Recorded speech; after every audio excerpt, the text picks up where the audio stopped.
Ready to shake things up? Step back in time and treat yourself to one of the oldest restaurant chains in the country. Steak and Shake, famous for original mouth-watering steak burgers and hand-dipped milkshakes in a variety of flavors. For some old-fashioned fun, try Steak and Shake.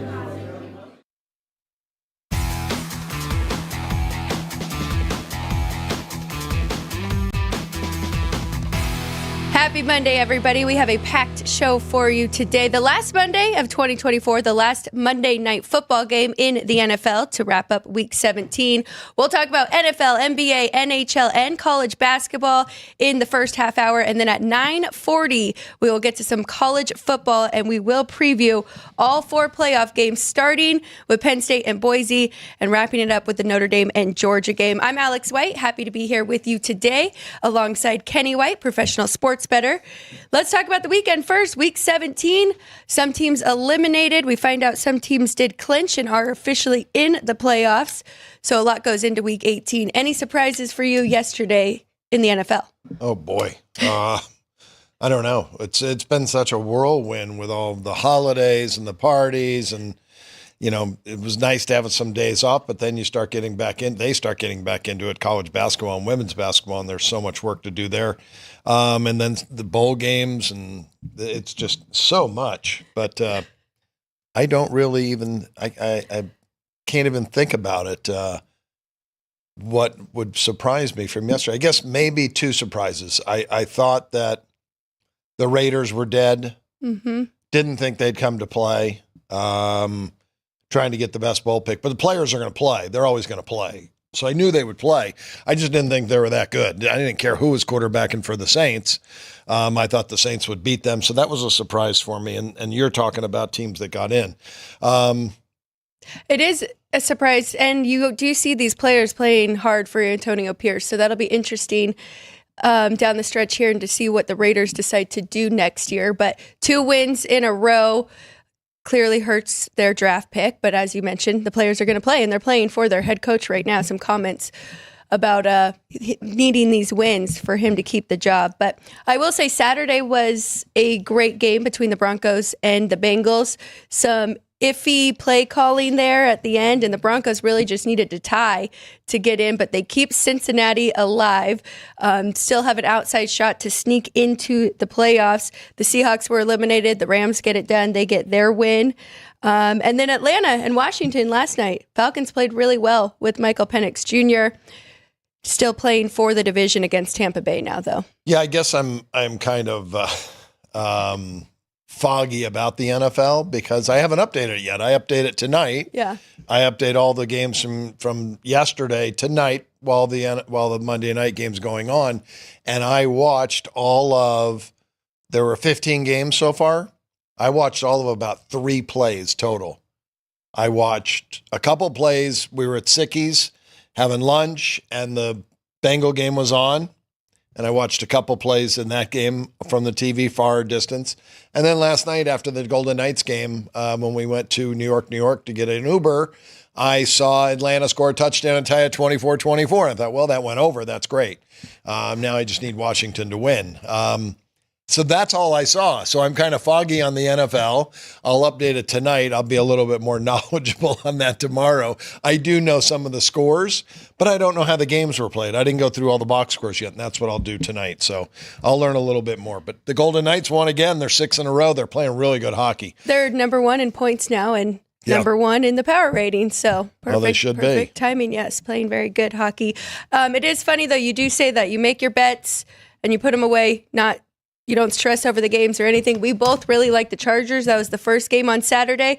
I barely watched any of that. And they came out to a pretty strong lead to begin with and kind of just left it there and then jumped in on the 2 late games. I think it was 20-7 at halftime. I saw the halftime score, but see, and that's, try to teach that's why we're here. We're teaching about sports betting and how to be good at it. And it's a shame because I do like watching the games, but I know for so many years, and I'll say 35 years, I was sweating games out and betting more on games that I shouldn't have been betting because you're doing well. And, your money management is a big part of this. And I enjoy this so much better. Profit wise now than I ever have because I am not sweating those games out. There were years I've had some really good years, even though when I was doing it that way, this is much more enjoyable. And I may have learned this more than anything during COVID when there was nothing to bet on and I was betting the Korean Baseball League and handicapping that and then going to sleep and waking up in the morning and getting the scores. And there's 6 games. I had 10 bets, 4 sides and 6 totals. I probably bet every total in that league. And hey, I was 6-4. Great. All right. Let's start working on tomorrow's. And so you're not wasting time. And a lot of people think wasting time. I love watching the game. Yeah, I know you do. I would like to get to that point where a lot of my stuff's automated, but the best way to bet, just like you said, make your own number, try to get the earliest line you can at fairly decent limits. Don't bet into a line that's $100 that they're going to move the game 2 points somewhere. And even if it's $250, the Circa opens up earlier than anybody. They give you 500 on totals. That's not bad. If you bet there, that's not bad. And I'm not saying maybe you don't have the bankroll to bet 500 a game. So I guess you have to start somewhere, but bet the earliest line you can. And then just do your work and move on. If you want to watch some of the games, it is good to watch to help update your power ratings. Right. So you have a feel for the team Yes. as well, but you're kind of taking out too much emotion by watching and making it more about the numbers. And we always hear professional sports bettors say they're betting numbers, not teams. Right. And so that does help as well. And that's really what it is. You just mentioned that taking out the emotion. I thought about Ken Murphy, and Ken's been on Bet the Gambit with me most of the year, and he's invested in an AI company who's a bunch of scientists, and they have AI for a bunch of stuff, medical and the stock market and real estate, and they dabbled in the NFL. And Ken's watched their company grow over the years to where the AI football machine has grown. And they're hitting over 60% of their NFL sides this year. So they had Miami was their best bet this weekend. And he said, though, they haven't factored in anything emotional or, motivational factors. So we kind of backed off that, said, well, buyer beware. And Miami wins. And I was against them because I thought Cleveland should be the favorite, but no Tua, he doesn't play. Right. And I don't know if he got hurt or not. I say that because I haven't gone through the box score, but when I looked at the scores to see how I did on a couple of the games that I gave out to my VIP customers, I looked to see, and they were only leans. I looked to see what they did, and I saw the passing yards, and it was Huntley for Miami. Did he start? Huntley start? Yes, he did. So, Tua was a game time decision, dealing with a little bit of a hip injury. Now we need to monitor that for this week as well to see if he will be playing. At first, they made it sound like it was just going to be one game off, but the Dolphins are still in the hunt too for the AFC. It's between the Broncos, the Dolphins, and the Cincinnati Bengals. So should get interesting this week. And as I mentioned, NFC side, it's really just between Tampa Bay and Atlanta for that last division and that last spot. That should be a heck of a game. Michael Penix Jr., I saw one pass last night, the touchdown that he threw to tie the game 24-24, and he had a short, quick release. And that's what you need in the NFL. And you have to get rid of the football quickly. And he got rid of it on time to Kyle Pitts, and it was, he tied the game up. That was big on the road to see a young quarterback with not a lot of experience throw a pass like that. It's nice to see Kyle Pitts getting involved in the offense more and having a better year. We expected to see this out of him. And I will say with him, I'm a very big Kirk Cousins fan, but having Penix in there really keeps the defense honest. And their run game was much better to start the game because Penix has the opportunity to make those throws, right? So, yeah. Well, then if the quarterback can't stretch the defense, they know, and you can put 7 in the box. Right. And that's what we were seeing happen to them. They maybe made the move a little bit too late to Michael Penix Jr., but you've got a Hall of Famer. It's tough. They just have to win one game. Yep. They do hold, right? Right. They hold the tiebreaker. Yep. Over. They win, they're in. So they hold the destiny in their own hand. Well, actually, that is not true. They need Tampa to lose, and they must win. I forgot. I was thinking they were playing each other, but Tampa hosts. Campa's a 2-touchdown favorite. Yes, they are. One plays the Saints, one plays the Panthers. So they're playing the Saints. And we saw how bad the Saints were this past weekend against the Raiders.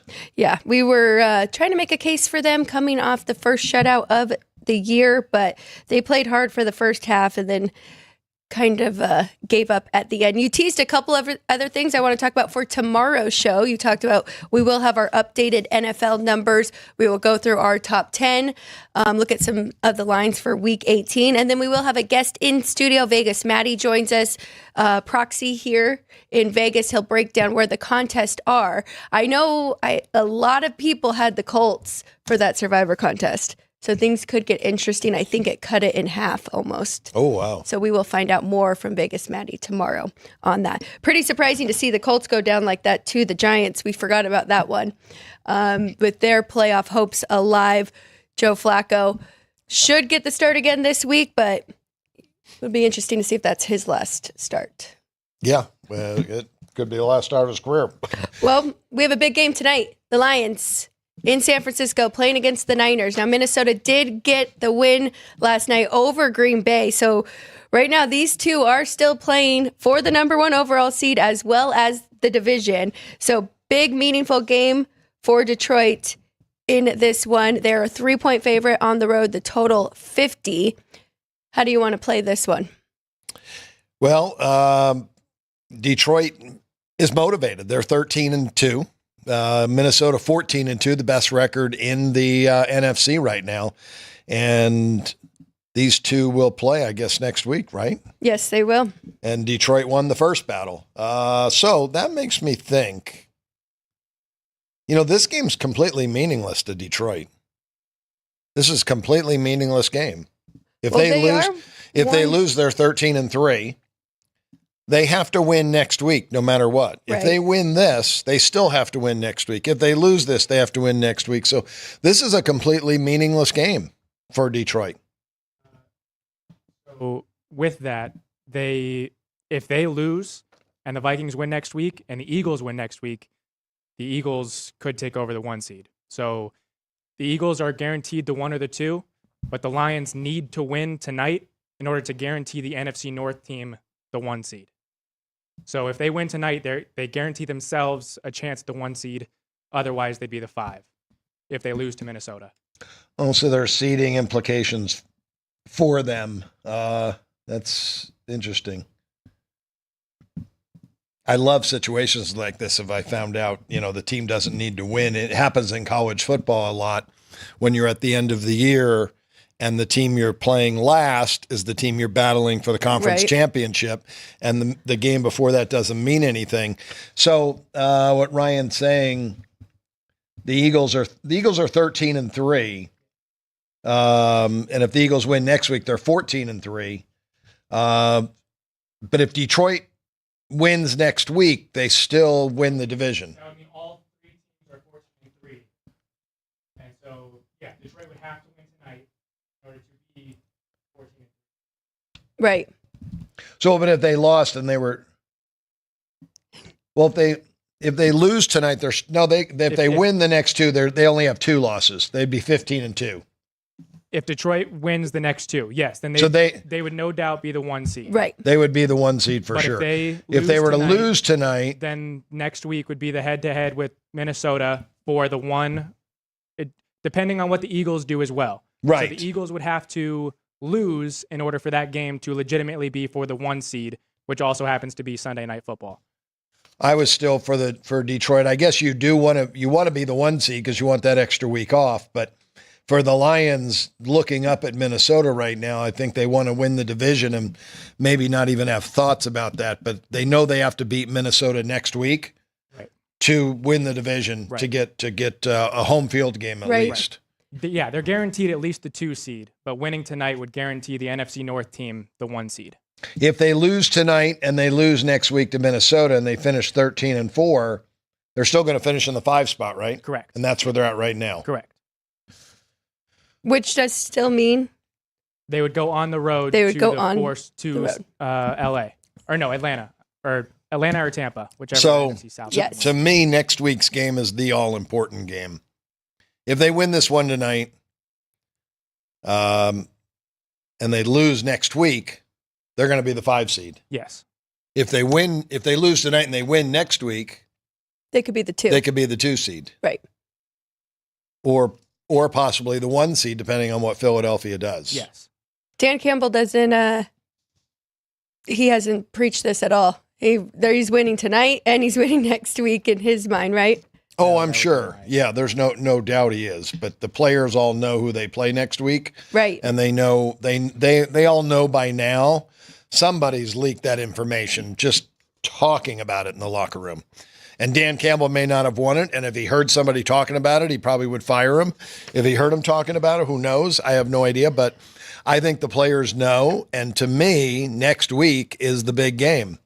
The thing with the other side is trying to make a case for the Niners is pretty tough. They've won 1 game of their last 6. Yeah. They are 1-5. And the injuries keep piling up. There's more guys that will not be playing tonight. So how confident are you in even taking the 3 points here with the Niners at home? Yeah, and I had, when I talked about this earlier on my show, that I have a 5-point difference between the 2 teams. So, excuse me. Motivation's everything. San Francisco, no motivation.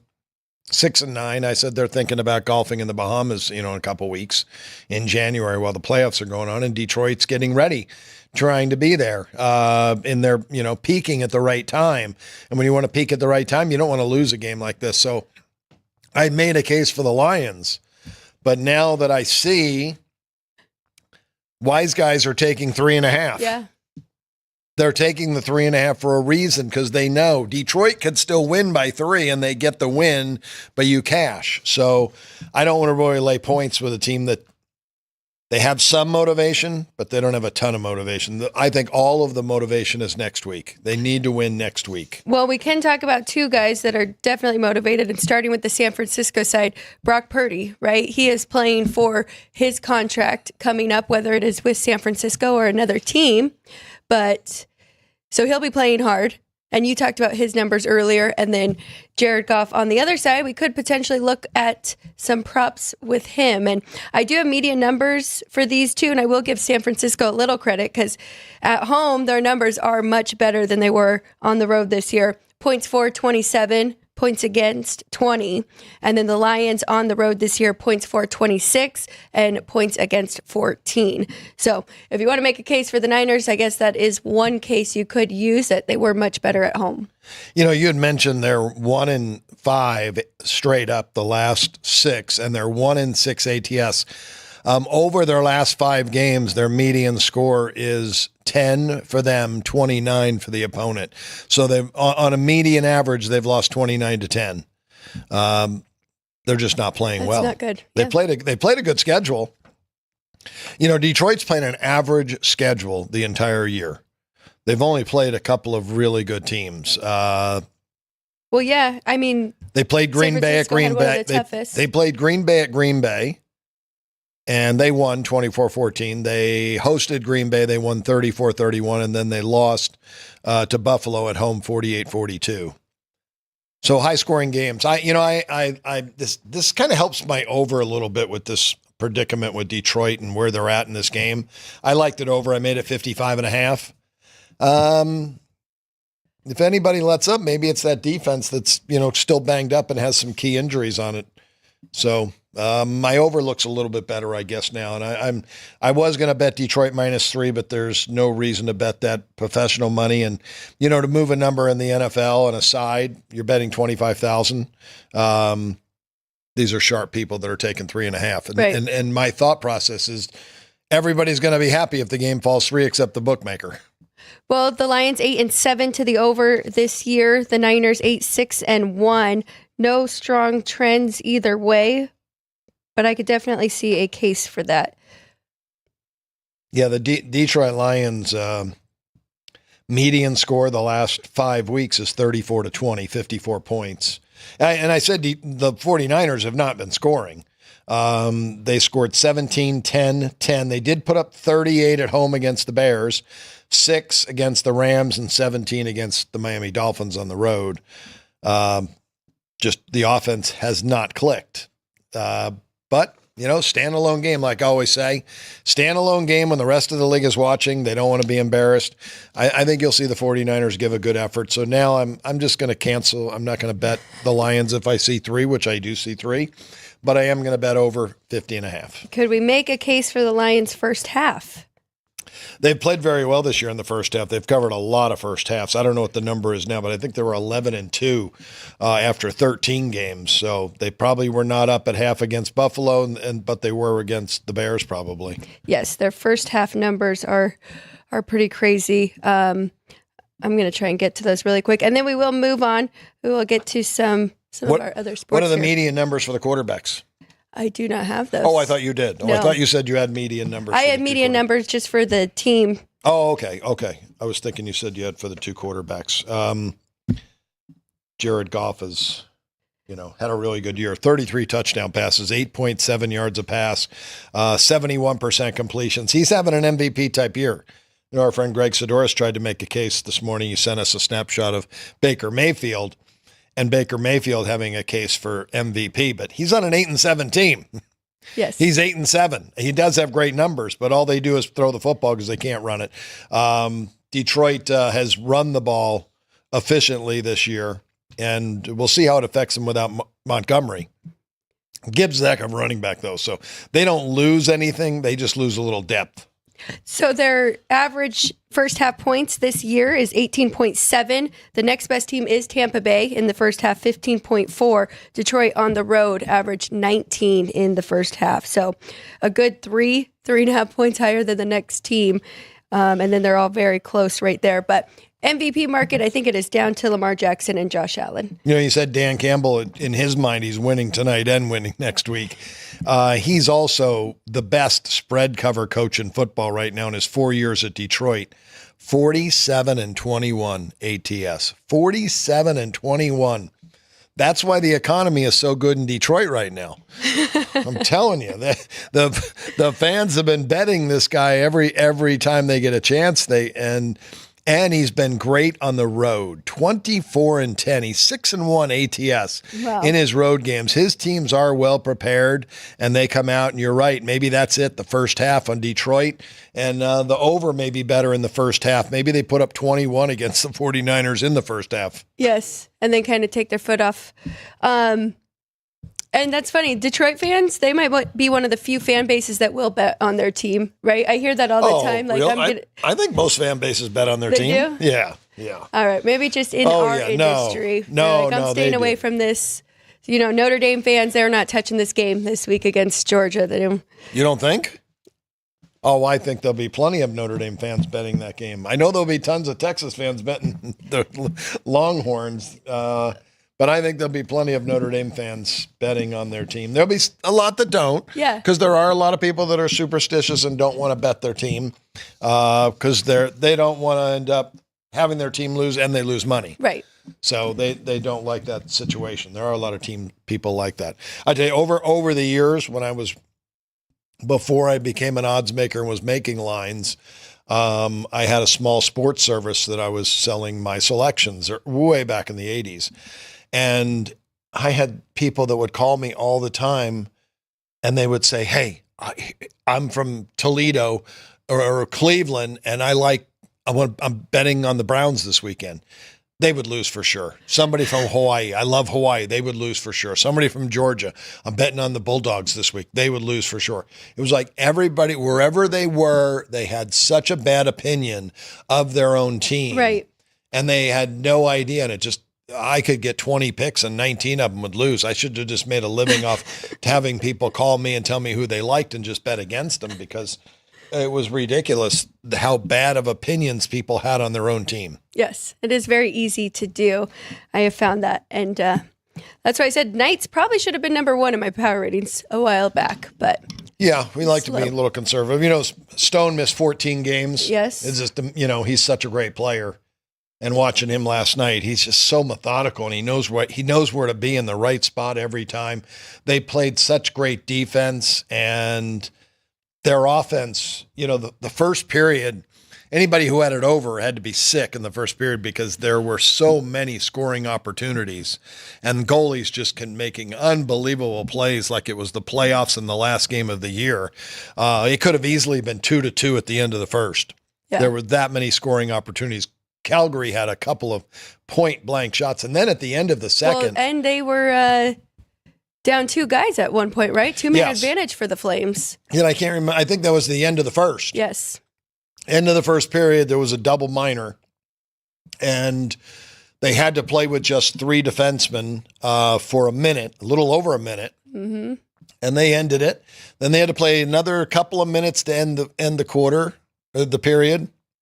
They started the second period on a power play for Calgary, and it was still a little over 2 minutes, and they squashed that, and they finally got a goal late in the second. Well, in the game before that, they had 2 shorthanded goals, so they have been very good on the penalty kill as well. Since we're talking hockey, let's go over to hockey. There's only 3 games on the board tonight. 3 good games, though. We've got the Rangers and the Panthers, the Preds and the Jets. We've got the Utah Hockey Club and the Seattle Kraken. So we'll go through these numbers, see if we have, give me a second. I want to open up the Spank God screen to update it to make sure I have the right South Point lines. I like to always talk about the opener. People love the openers. They love to know what the opener was because it tells them where the sharp money's betting. Why is the South Point moving it that way? Because it's someone who bet the limit. And I'm not sure what the limits are here in hockey. I'm going to guess 5,000 on the side and maybe 1,000 on the total would be my guess. It could be less. Could be 3,500. While you do that, I will give an update on our board. So I didn't actually write these, but if you watched the show yesterday with Jeff Parles and myself, I did say I had 3 definite plays. Those are the bottom 3 that I did give out. And then the top, I was on Indy Moneyline with a Jonathan Taylor anytime touchdown. He got there. The Colts did not. So 3-1 on my NFL games yesterday. This is just my notes. This is my notes from South Florida and San Jose State, which got there, which I'm going to show you the board next. That's all of the notes I made on that one game. Which was the best standalone game for Christmas Eve. It really was it was a standalone game for Christmas. So I had South Florida after all that work and over, and I ended up getting lucky because it went into overtime. That's the only reason I got lucky to win the over. Won the side plus the points, and then Pittsburgh KC under cashed, and Arkansas was the dog of the day on the punchlines. Very good. So let's get some winners today. It was a really good end of the week. And again, I think once we get 2025, we're going to start documenting these. I'd love for them to go on the website, the South Point website some way, somehow, that we want to drive traffic. We're here to help, promote the South Point, and that's what our job is. And I think that would be a good way to do it. We'd love people to come down. Maybe we should have a lunch one day. Anybody that wants to come down, we'll take everybody to lunch. Sure. Is Frank Nicotero coming? Oh, yeah, Frank's got to be there. So it would have to be like a 1:30 lunch. That's right, 1:30, because Punchlines, 12 to 1, Monday through Friday. Punchlines FN is the YouTube channel there. Okay, enough stalling. I got the Spank God screen up. All right, you started off. Rangers. Rangers at Panthers today. Amazing to ever see the Rangers this big of a dog. And money coming in on Florida. South Point opened $1.90 on the Panthers. It's up to 210. Total 6 hasn't moved. So the Rangers are 2-8 in their last 10 games. The Cats, on the other side, they're coming off back-to-back shutouts. They lost 4-0 at home in those games. So I do think there will be some motivation there. The Rangers continue to struggle. 23rd in goals for at 2.8, tied for 17th in goals against, 3.09. The Panthers on the other side tied for 6th in goals for, 3.35, and tied for 19th in goals against. It's sitting there at 6. We've got it 6 over, minus 125, and right there 186. But I do understand the money on Florida in this one. Nothing. Yeah. Well, really. You said 2-8 last 10 for the Rangers. Yep. And they're on a 3-game losing streak. The under is cashed in the Panthers' last 4 straight and 5 in a row at home. Yeah, we have 6 over minus 25. We'd be leaning to the over just purely just the number. But you've got to take off at least 25 cents. I mean, I would make this 6 under, if not maybe 5.5.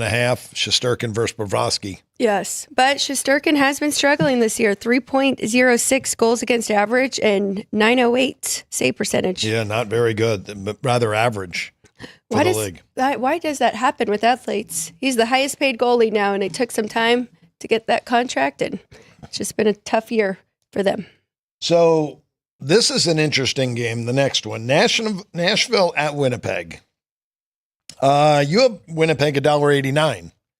The game opened up $1.65 here at South Point. It's down to $1.20. Your grandfather texted me a long thing. How could Winnipeg be just $1.30? He did. Over Nashville? Just looking at the records of each team, Winnipeg is in first place, I guess, in their division. They are. Well, the Knights might have just. Winnipeg still 53 points. They're number 1 in the Central. And Nashville is next to last. They're 3-11-4 on the road. And money is pouring in on Nashville. What's going on here? I'll tell you. You know how the Sharps pick one team every year? Yeah. And they refuse to back off, kind of like the Jets that happened for most of the season. They were still betting the Jets against the Bills this weekend, and the Predators are that team. They are doing better. They're 4-5-1 in their last 10, but Winnipeg is 7-2-1. So they went on a small skid, but now they've got it back together. Hellebuck, 2.06 goals against average, 928 save percentage. The Jets are third right now in goals for, and they're first in goals against. That's very good rankings. If we're doing offense and defense, third and first, I love the Jets in this spot. I also do have a play on the under, though. I did make it 5.5. 5.5 over 30. Okay. South Point opened 6 over 20, and it's 6 under 15 now. So not quite as much. I mean, if you would have made it 6, you'd make it 6 under 40. You still have a 25-cent play laying the 15 going under. But the side is such a big difference. I mean, we're looking at $1.20 now. There's $1.15 at an offshore, couple of offshore places. This is just amazing. You have $1.89. And Winnipeg's having a great year. They're great at home. It is Connor Hellebuck. And Nashville's below 500. Winnipeg's $1.52 against an average team at home. $1.52 against an average team. Nashville's not an average team. They haven't shown that even. I'm mystified how this is. Why I'm looking at injuries. There's no injury for anybody here that makes a difference to this betting line. I'm amazed. That's going on my board. And I have actually. I've been pretty modest with downgrading the Preds because when I see the closing line every single game, well, yeah, you have to pay attention. Still very high, but I don't have them even as low as they could be. So I'm with you. I definitely like the Jets in this spot. Going for their 4th straight home win too, as well, right? Right, 4th straight win. Yeah, they're on a 3-game winning streak. I mean, you could add 15 cents to your number and make it 204. And we don't see this big of differences this late in the season. I just have no idea why. I guess computer models still have Nashville as a good team, and I don't know, have they had a lot of bad beats or something that, this team's just been right there, outshot the opponent, shots on goal were outstanding or something, and they're just not getting them in. Yeah, they do. They are pretty high in shots on goal, but they're still 31st in goals for. Right. Well, that's what I'm saying is that computer models look at luck and saying, oh, they're number 1 in shots on goal and number 31 in goals scored.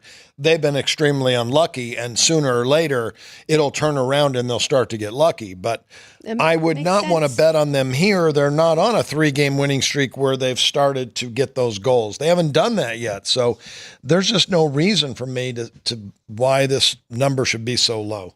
And you watch, it'll be Nashville 3-0 at the end of the first period. I hope not. But there's a reason why money is coming in on Nashville, though. Even if that is the case, it is worth a $1.20 bet here on the better team. There's no doubt about it. And again, we're conservative, so you want to bet 2%, maybe 3% of your bankroll. That's it. You're not going to bet 10% of your bankroll. You're not going to bet If you had $1,000, you're not going to bet 120 on the game. Right. You're gonna bet $30. That's the right way to bet, because if you do lose, there's no such thing as a lock in any sport, and 25% of all games are fluke outcomes. That's right. One more on the board with the Utah Hockey Club and Seattle. So we do have Seattle as a small favorite here, minus 104. Utah open the favorite. Now, I need to look at this because it says Utah open minus 110, and they're up to 150. I want to make sure the South Point had that exact movement. They did open 110. That was this morning at 4 a.m. Wow, who was here at 4 a.m.? That's pretty early. 4:01 they open, and by 5 a.m. they were at $1.15. 6:30 they were $1.25. At 7:40 $1.30.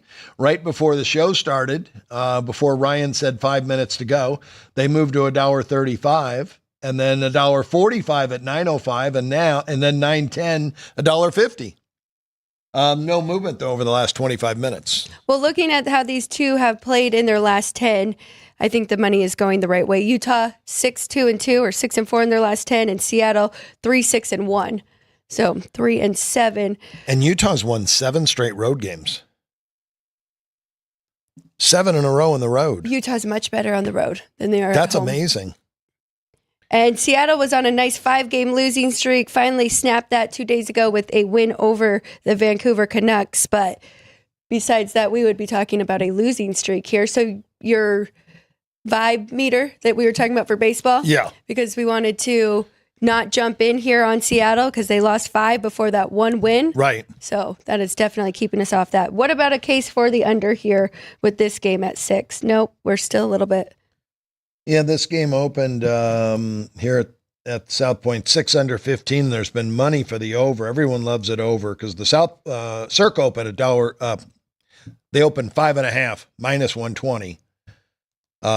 Seattle has gone over 3 straight games, but Utah's the higher scoring team of the two. I don't know. The side, you have to adjust for the 7-game road winning streak for Utah and add 35 cents. So you'd make it $1.31. There's no play on that. I mean, I really think the NHL comes down to Connor Hellebuck and the Winnipeg Jets tonight. You're putting money on one of the best goalies in hockey at home. A little bit of a lean to the under in this one for me. I think both of these defenses are better than their offenses. They're both out of the top 20 for goals for. But we've got Utah tied at 12th for goals against, and Seattle tied at 19th, averaging 3.19 or 3.14. That's why they've had some overs. All right, we've got NFL. Oh boy, we're running NHL. late. We are running late. We're going to run through a college basketball for your numbers, though, right? Yeah, very quickly. There's about 15 games on the regular board. There's a bunch of extras. We'll pass those, but let's just be fast at this because I was going to tell you to tease. We're going to talk about the 4 college football playoff games at 9:40, and here it is already 9:37. I did tease with the opening. So we'll talk about those 4 games next after the break. But before the break, let's run through these. Okay, here we go. One game is already going on, Utah Tech and Florida International. We'll pass that. Let's go to Princeton, 6-point favorite at home over Akron, total 154. I made them 8 and 155, so it's right there. Okay, Michigan State, 27-point favorite, total 146 against Western Michigan. 26.5 and 135 on that game. Let me look real quick on pace-wise for these two.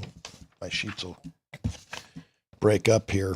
This is Tom Izzo. We know that he preaches defense and rebounding. He always has, and his defense is one of the top in the country, 15th overall. Western Michigan's defense is very poor, though. So I lean to the under, but nothing that really, there's not enough red there for me to just bet this game under. So okay. I'll pass. Lean to the under in that one. Cornell, 11.5, total 148. Made it 13 and 155. Always been a big Cornell overbacker. Both teams have brand new head coaches. But Cornell playing fast, second fastest team in the country. They're very efficient on offense, 2 bad defenses. It's too bad that Siena doesn't shoot better because this would be an easy over, but I lean to the over there. We've got Rutgers 11.5 over Columbia, 156. 10 and 167.5. Another game I like over. Both teams play very fast. Both teams' offenses better than their defenses. That's a much better over in that game than the Cornell Siena game is. Opened 155, immediately bet up to 157. Okay. And now we're having a little money come back down. Auburn 37 over Monmouth and 153. I have 34 and 160. Auburn, one of the best offensive teams in the country. 88.4 points a game they average. They're gonna put up 90 in this game against Monmouth. Currently number 1 team in the country and on the future boards too. Cincinnati 4-point favorite on the road, total 140. I have them 6 and 133.5. Two really good defensive teams. Both teams' defense is better than their offense. I'll go under the 140. It is a Big 10 conference game. Okay. Or Big 12, I'm sorry, Big 12. TCU in Arizona, the Wildcats 15-point favorite at home, total 145. 17 and 142.5. It's right there. Houston laying 11.5 on the road against the Cowboys of Oklahoma State, 137. I have it 18 and 135.5, and Kelvin Sampson's team is exceptionally good. They're one of the best defensive teams in the country, and their offense is outstanding. Steve Lutz's first year at Oklahoma State, they've really struggled out of the gate. 3-8 ATS is Oklahoma State. I'll take Houston. What'd you make Houston again? 18. 18. And then the total. Is there an underplay in this with the Houston? I've been under in Houston a lot, and they've come through for me with that great defense. But I made it 135.5. Okay. Oakland and Arkansas 17.5, total 140. I have it 19.5 and 140. It's right there. Here we go. The Cyclones 9.5 on the road against Colorado, 146. I have it 13 and 143.5, and that's TJ Otzenberger, and his team is outstanding too. Playing better offense this year. Yeah, they're one of the top. They're one of the top offensive teams in the country, and that's what I thought he was known for when he came to UNLV. Yeah, they're playing really good basketball. Ranked team. What are they? 9.5? You said they're 9.5. Yeah, I would lean to that, but again, I don't like betting favorites, and they'll be happy if they win by 8. So tough to lay the points on the road there. I'll pass. Their only loss on the year is to Auburn. Portland and Oregon State 17.5, total 139.5. I have 20.5 and 144.5. Lean to the over, but both teams play slow. And Portland's offense is well below average, and Oregon State's defense is very, very good. Now, I will tell you in this one that Oregon State just came from Hawaii, and this would be Portland's biggest game of the year. So a couple of tangible information, motivational information would lean to Portland plus the points. Loyola and Washington State 8.5, total 150. I have 10.5 and 156.5. The home team, Washington State, does push the pace. They are very good offensively, but they've got a solid defense too. And Loyola's defense has been better this year under Stan Johnson than their offense has. So I'll pass that total. Okay. We've got San Francisco 4.5, total 145.5. Right there. 3.5, 142.5. San Diego 1-point favorite at home, total 144.5. I have 5 on San Diego. These are kind of my favorite plays when I make a team. Like a 2-possession game, and you're laying less than 1 possession. Looking what Steve Lavin, his second year there, has not done a good job this year. Maybe they've played a very good schedule, but 4-7 ATS. Both of these teams have really struggled to score the basketball. What was the total on this game? 144.5. That's a better total than mine. I made it 148, and that's because of pace. San Diego loves to push the pace, and they'll play very, very fast, but can't score. San Diego does have the better defensive team. Playing at home, I'm going to be on San Diego minus the 1. Okay. Gonzaga 21 on the road against Pepperdine, total 159. I have it 18.5, 159.5. We'll pass. UC Irvine 3.5, total 143.5. I have 3 and 133.5. So a 10-point difference. Both teams do play slow. Irvine's defense is outstanding. And the problem is Baptist's defense is not very good. They allow 75 points per game, but Irvine's going to be tough. I like that under, even though it's not a conference game. Irvine just, the pace of the game is going to be there. It's going to be a slow pace, and you've got Irvine's defense. They should shut down Baptist. Maybe Cal Baptist, if you can find a team total, would be a better bet to go Cal Baptist under. Very good. That is it for college basketball for us for today. We're going to take a quick break. When we get back, we've got one bowl game today, Iowa and Missouri, and we've got 4 playoff college football games to get to. Don't go anywhere. You're watching Sports by the Book. South Point Casino has plenty of attractions for the whole family. Catch a movie. Our 16-screen movie theater includes 2 XD Extreme screens for the ultimate in viewing, sound, and luxury. After the show, treat the family to a variety of treats at our old-fashioned ice cream parlor, Kate's Corner. We scoop up a variety of creamy concoctions, including smoothies, hand-dipped cones, milkshakes, malts, sodas, and sundaes. At Kate's, there's something for everyone. And if you still got time to spare, our bowling center might be right up your alley. Voted Best of Las Vegas, it's a great place for friends and family fun. 64 lanes, a pro shop, snack bar, and arcade. And while the kids are bowling, you can play slots and sip on a drink in the Alley Cat Lounge while overlooking the lanes. For our more serious and professional bowlers, the South Point is also home to a separate tournament bowling plaza.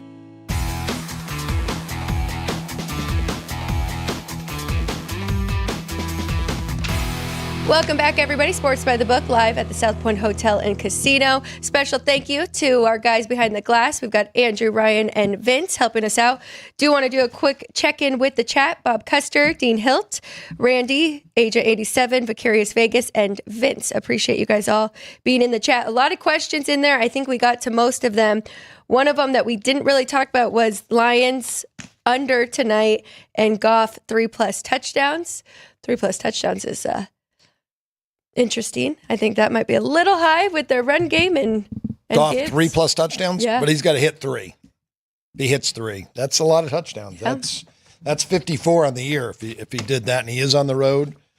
49ers still defense is decent. Yeah, so it's their offense has been banged up, but I think it's kind of a meaningless game though. He could throw 3 touchdown passes in the first half. Goff could in this game too. Yeah, or Gibbs could score 3 though. That's very true. Randy did ask thoughts on over or under for tonight's game. We were definitely leaning to the over. Yes, in the NFL game, yes, definitely over. Okay, let's get to the bowl game tonight. We've got Iowa and Missouri. Tough game to handicap because you don't really know where either of these teams are. Their mentality, both of them thought they would be in the playoffs. You think? Well, Iowa, this is college football playoff? Iowa, this is the first year that they didn't have divisions, right? And they used to really benefit from that because Michigan and Ohio State in the same. Yes, that's true. And Very true. They always found a way to win that other bad division. But Missouri, yes, they were top 10 at one point throughout the season. I think they had high hopes there in the SEC. No, they won their first 4, and then they lost at A&M, probably got knocked out. They lost 41-10 that game. That's when, the wheels started to fall off. And then they lost at Alabama 34-0. I think at that time, they knew they weren't playing in the college football playoff. Yeah. So I did not have that feel for either team. Okay. Now, we did talk this morning about, Colorado. We lost with them this past weekend.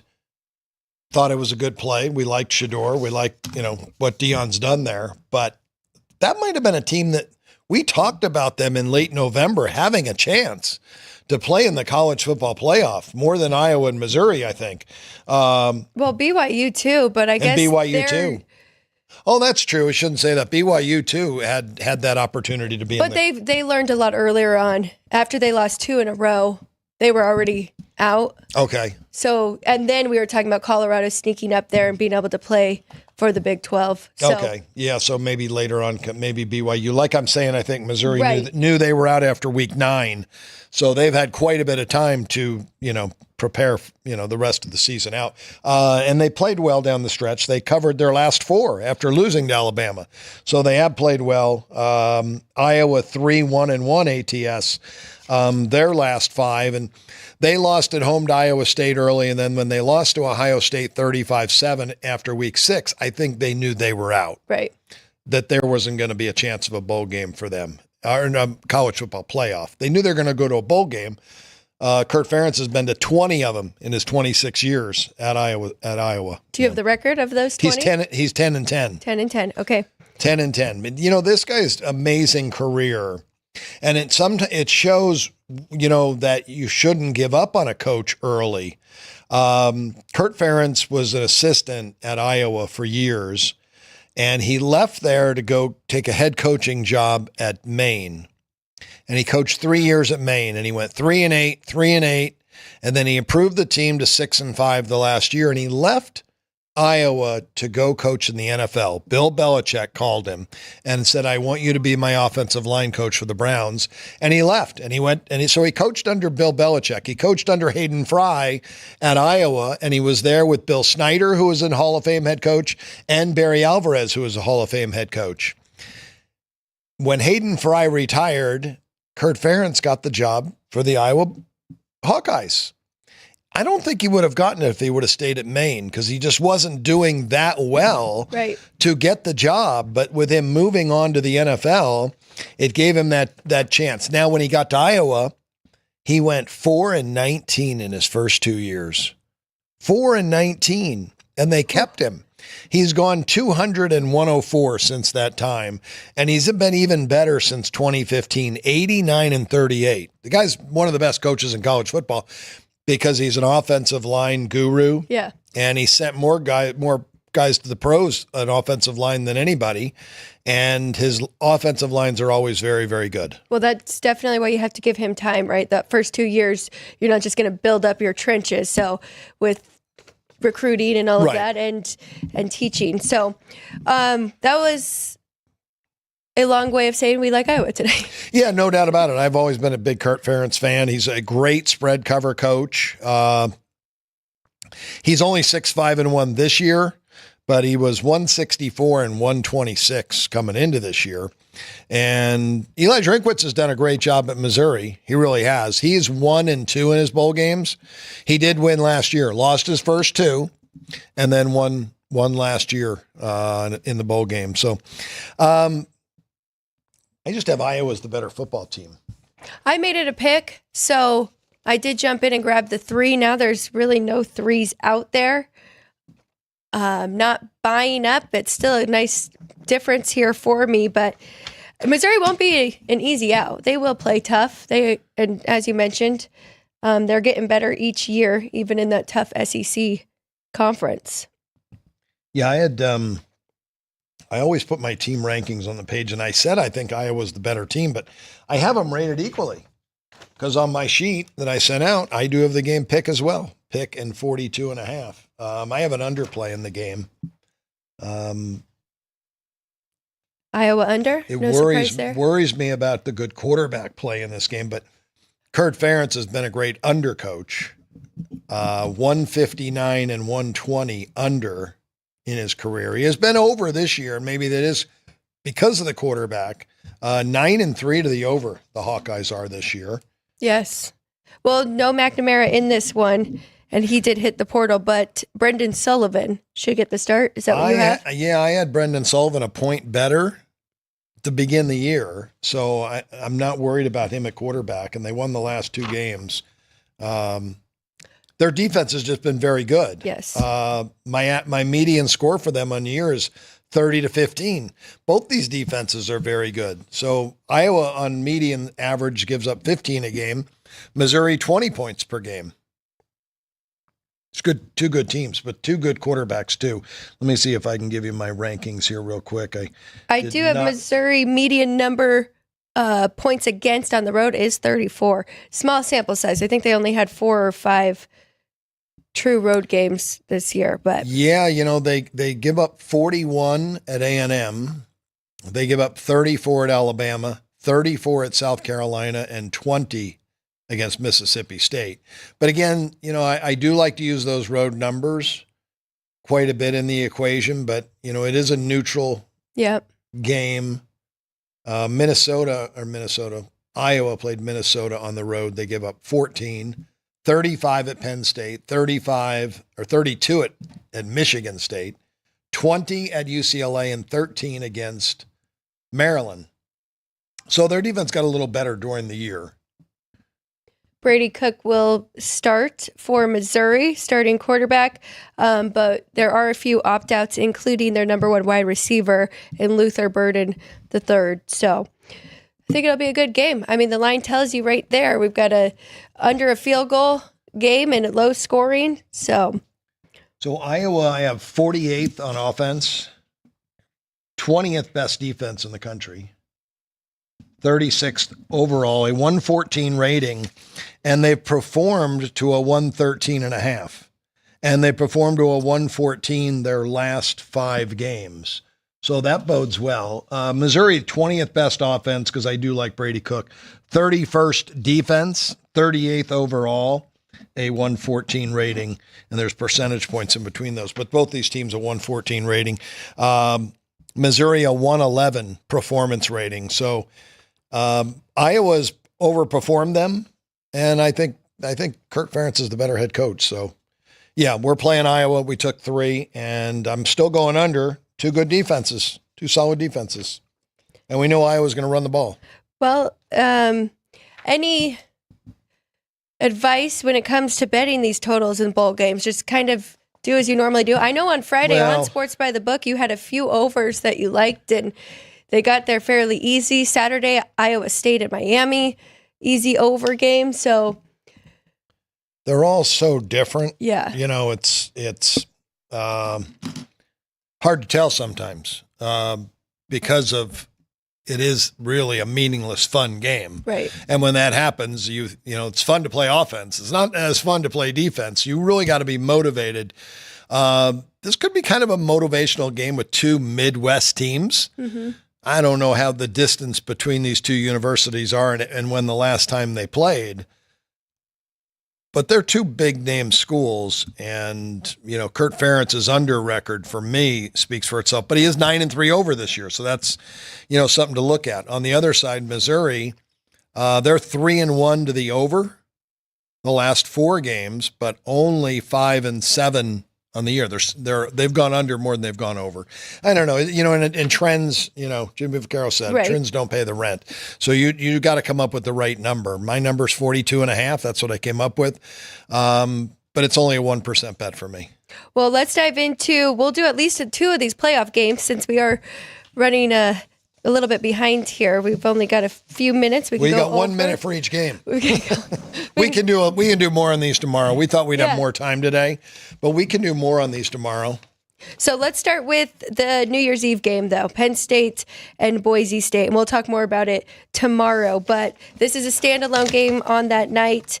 Penn State, 11-point favorite, total 53 here at the South Point. You know, I'd almost rather talk about how the games are played right now. With you just mentioned the last game and how bowls, you know, with totals, how will they go?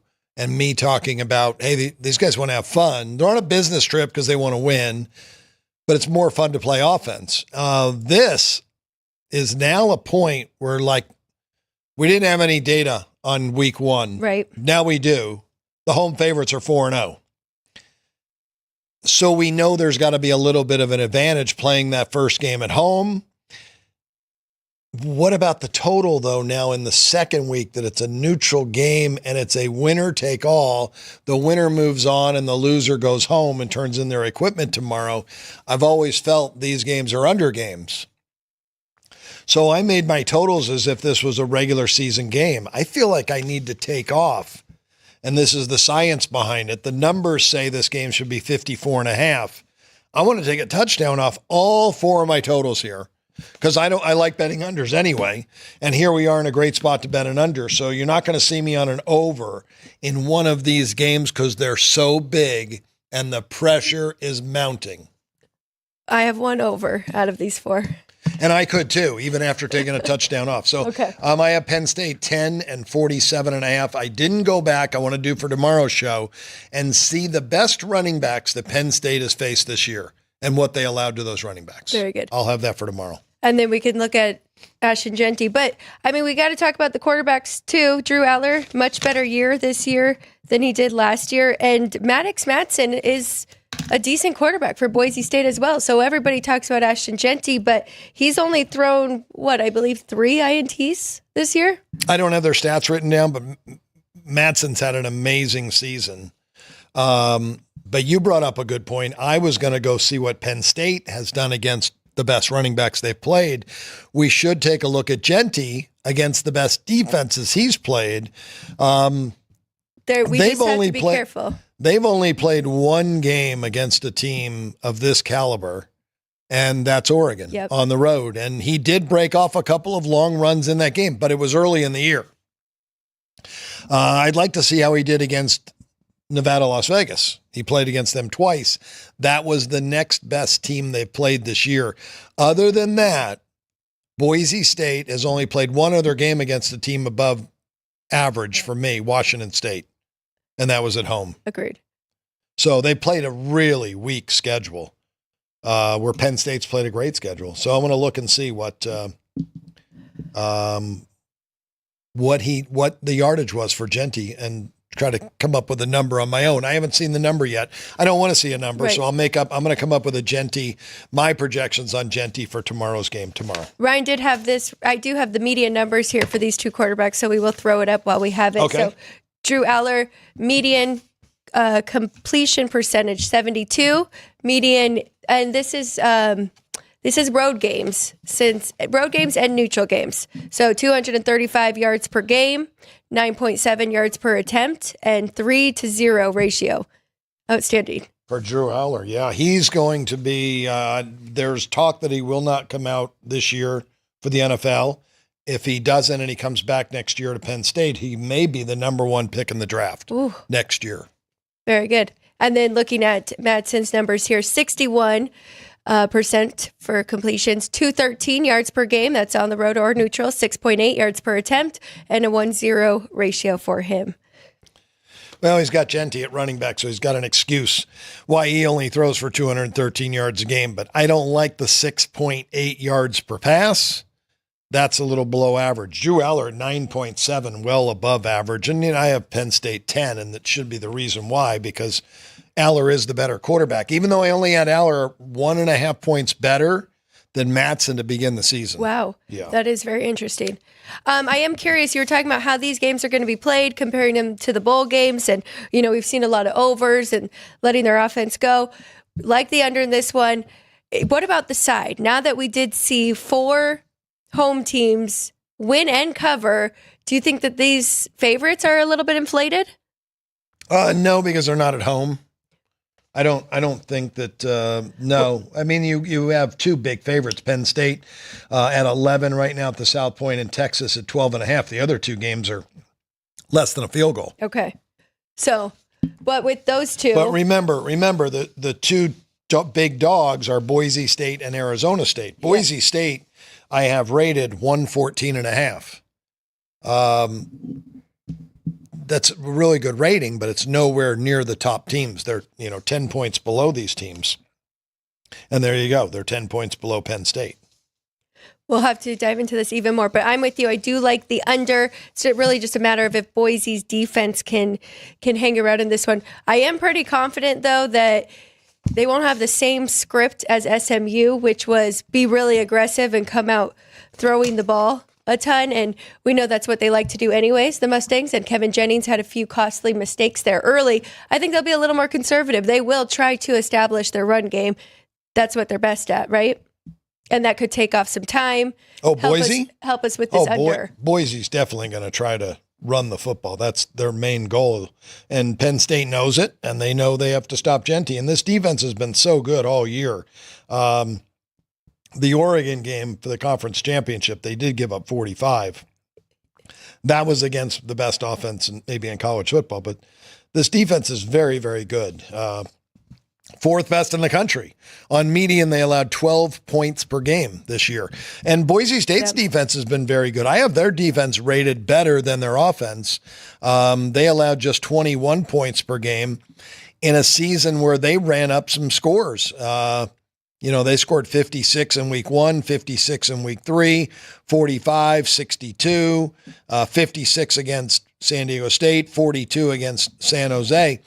But their median scoring has come down the last 5 weeks, just 29 points per game. That's because teams know a little bit more what they're going to do, and they've tried to make an effort in slowing down Genty. And I think Penn State can. I really believe Penn State can. We'll see. So nothing on the side. I did make it. I'm right there with you. I made it 9.5, so only a 1.5 difference here for Penn State. But I was a little slow moving up with that team. I did watch Boise State play Oregon that first game of the year, and they looked like they were as good as Oregon. Maybe we can't knock them for the schedule they played because they played who they had scheduled, and they've beaten everybody they had to beat.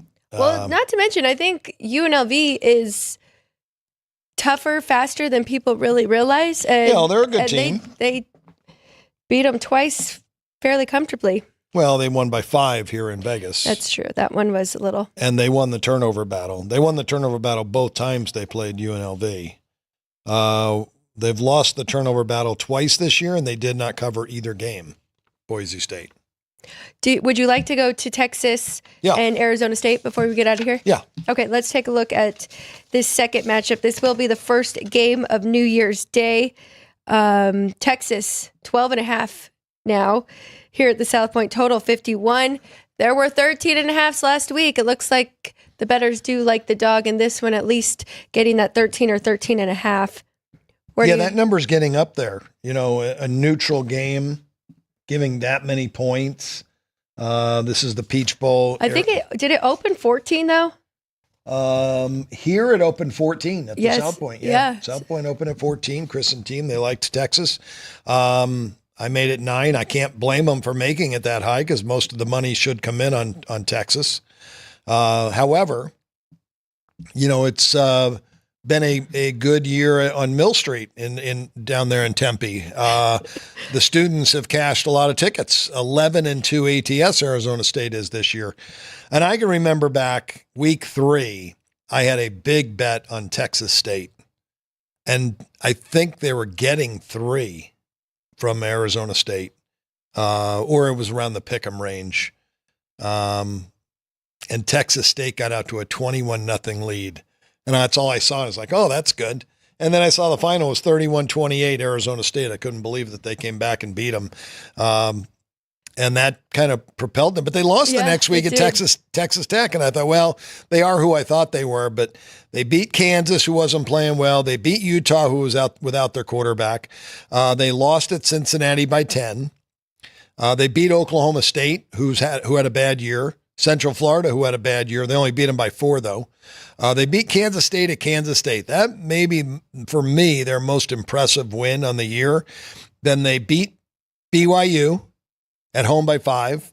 They destroyed Arizona, which I was shocked at. And then they destroyed Iowa State, 45-19. That kind of really surprised me. Yeah, you sounded exactly like me for the Big 12 championship, making a case for Iowa State. Going through that schedule, just like Kansas not playing well, Oklahoma State terrible, one of the worst years, and making all these excuses on why they got those wins. But we got to start making a case for Arizona State, and they're playing well and kind of just took care of business.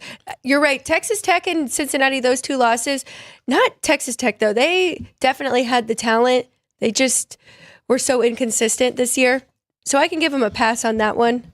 I guess Cincinnati, kind of the same thing. Yeah, it's... The hard part for me, though, is I had Clemson higher than Arizona State. Clemson and Texas just played one another. I did not have a play on Clemson. Stayed away from that one. Some people did. It was a sweat at the end. Texas did ultimately cover.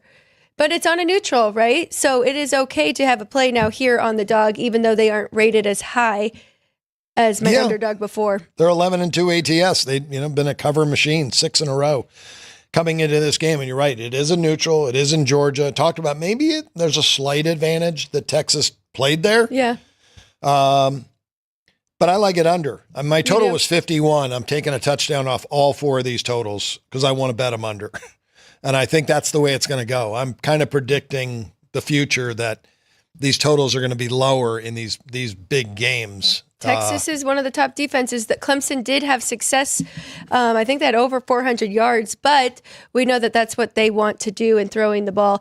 Arizona is very well balanced. They have Cam Scatabo. So yeah, they're going to try to run the ball with Scatabo, no doubt about it. Well, and their number one wide receiver is still out, which we did talk about before the Iowa State game. Did not affect them much. So Kenny Dillingham's done a fantastic job coaching up this team. He really has. But again, when I look at the strength of schedule, they've played no one near this talent level. The best team they played was Kansas State at Kansas State, and they won the game. But they did win the turnover battle by 2 in that game. If they don't win the turnover battle, they probably don't win the game. But defensively, here's my rankings. Texas offense number 10, defense number 6. And Arizona State offense number 14, defense number 7. I mean, I've got them rated right up there. They're really good on both sides of the ball. So, but I like it under better than the side. I probably will bet the side if it continues to go up. It's going, it's going the other way right now. It's going the other way, yeah. But I think it'll go up. I think it'll go back up. Yeah, I think we'll see 13 and 13.5s on this game. Okay. I did jump in a little bit at that 13.5. Under will be my play there as well. So 2 under so far. Taking a look at these two quarterbacks, 65, 66 completion, very close, 232 yards per play, road or neutral for Quinn Ewers, 279 for Sam Leavitt with Arizona State, 6.8 yards per attempt, 9.3 yards per attempt. And then you can see their ratios right there. Quinn Ewers, 2-1, and Sam Leavitt, 3-0. Now, you just made a fantastic point right there. Quinn Ewers playing in the SEC. Their road games are going to be a lot different than where Arizona went on the road this year. Yeah, kind of hard to compare that. The strength of schedule, Texas played an 8-point better strength of schedule on the road this year. Overall, Arizona State's schedule was solid, very good. They've just never played anybody this good, right, as Texas, and we saw that in the first round when those better teams play well. So it does scare me a little bit on the dog here, but the under I think is a better play. I think it's going to be a really pressure packed game. There's pressure on these guys, a lot of pressure on these guys now. There's no pressure in the bowl games. They're having fun. Right. These are pressure-packed games. A lot of pressure here. Coaches, get more conservative as well. One big play for me today, I am going with the Winnipeg Jets minus 120 at home over the Preds. You had a couple college basketball. I don't know if you want to throw those on here or on your board. Oh, good. Yeah, well, you got to do the board. No doubt about it. I'll check in with the chat while you finish filling that out. We do have Johnny made it here. Johnny did say Missouri beat Ohio State in a bowl game last year, but Ohio State was very shorthanded. Missouri. Oh, yeah. In those games when you got a lot of players out, which included McCord, Kyle McCord to Syracuse, who had a very good bowl showing this year as well. I did forget, though, with that being said, Missouri, big win last year over Ohio State. On the flip side, Iowa was shut out by Tennessee last year in their bowl game. Embarrassment. I mean, it might be a factor that you want to come back and play better. And maybe Missouri takes them too lightly. We beat Ohio State last year. All right, I finished my board. 4 plays for today, and hopefully you can come out a winner. Let me show mine first. Yep. Winnipeg tonight in the NHL. We gotta lay the $1.20. I can't not have that on the boards. I think that's such a good play with Connor Hellebuck at home. The NFL game, the last Monday night game of the year, over 50.5. That might be a better bet first half, as we talked about that. The Lions been very good offensively early. College basketball, 2 plays: Houston minus 11.5 and San Diego minus 1. I am going to jump in on a little Big 12 money line parlay here with Houston on the money line. And I'm going to take Iowa State. One of my favorite teams last year. Did have a ticket on them. Have to look again this year. And then I am on Winnipeg minus 120 as well. You're going to be on Punchlines today? Punchlines, 12 o'clock. Punchlines FN is the YouTube channel. And Football Frenzy back today at 3 p.m. with Jeff Parles and Ryan McCormick. They will have more props and really dive into those games. They will also be previewing the 4 playoff games because they will not be back tomorrow. We'll be back tomorrow, 9 a.m. Go through all the sports. I'll have a dog of the day on Punchlines. Dog of the day on Punchlines. You have to wait till the very end of the show for that. So at 12:59, you can get the underdog of the day. Tomorrow, we have even more bowl games. Yes, we do. We've got a few bowl games. We've got one 5. Penn State. Yes. 5 bowl games tomorrow. So, the Penn State week. So we have 4. We just talked about Penn State. So 4 games we need to go over tomorrow. 4 games tomorrow. We'll also touch on basketball and NHL like we do every day. And Vegas Maddie joins us to give us the breakdown on all of the big contests in Las Vegas. Thank you so much. We appreciate everybody in the chat. Thank you, everybody behind the glass. We'll see you guys again tomorrow here on Sports by the Book.